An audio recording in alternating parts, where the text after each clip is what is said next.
Hello everyone. So alas 9 na at ngayon talaga ako nakagising kasi alas 8 ako gumising pero nagpampa ako, then pumunta akong bathroom, comfort room, and then naghilamos silang toothbrush. So ipapakita ko sa inyo kung ano ang reaction ng aking mother-in-law na late na akong nagising. So samahan niyo ako. So, ito tapos na magluto ang aking mother-in-law ng mga pagkain.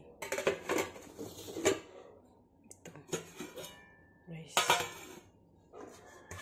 Then, the sabji.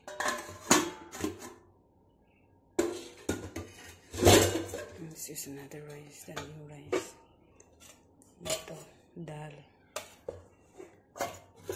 Then, the milk. Ito ay ang inumin ng aking anak. At ito ay oatmeal. Then, sweet potato.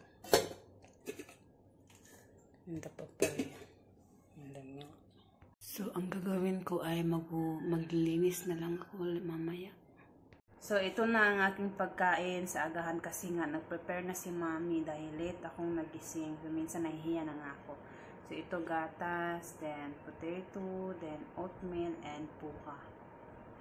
Kasi ginamit mo free. So, every morning, kadalasan talaga ay late akong magigising dahil nga umiiyak si Arul at saka hindi ako nakatulog.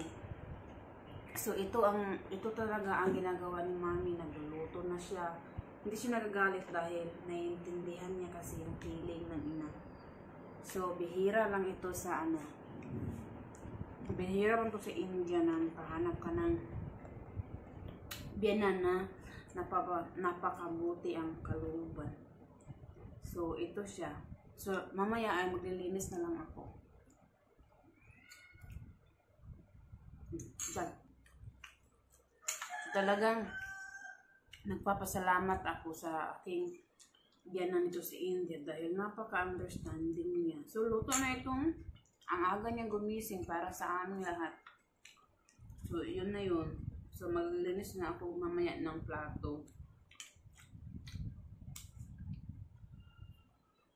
So, saan ba kayo makakahanap ng biyanan na pinagluluto kayo, yung naiintindihan kayo. So, talagang ako dito sa India, napakalaki ko. Ganyan. So, dahil nga dito, alam nyo ba dito sa India ay kasagara ay yung mga daughter-in-law ang mga gumagawa ng mga gawaing bahay. Pero ako dito ay hindi sila ganyan sa akin. Naiintindihan nila ako at iniintindi ko rin sila. So, it's time to clean. Dahil nga tapos akong kumain, so makaka-clean na tayo. Nililinis sa tayo dahil nagkakahiya naman kapag kasi Mami ang naglilinis, siya na nga nagluto. Siya pang maglinis ay kapal ng mukha kapag ganyan. So, punasan ko ito.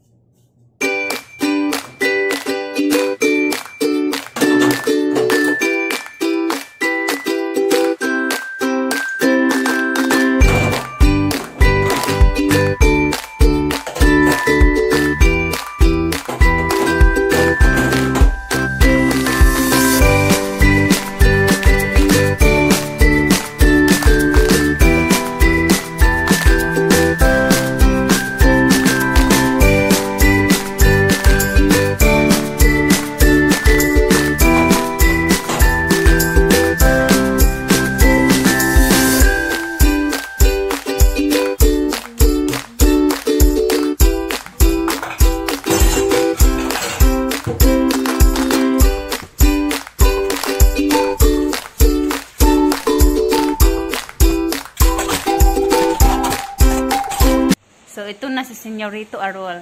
Arul boy! You might fall, Arul.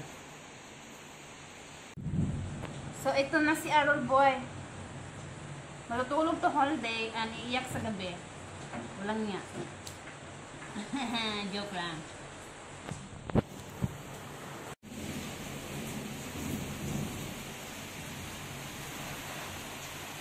So, yan lang. Thank you for watching Jack Life.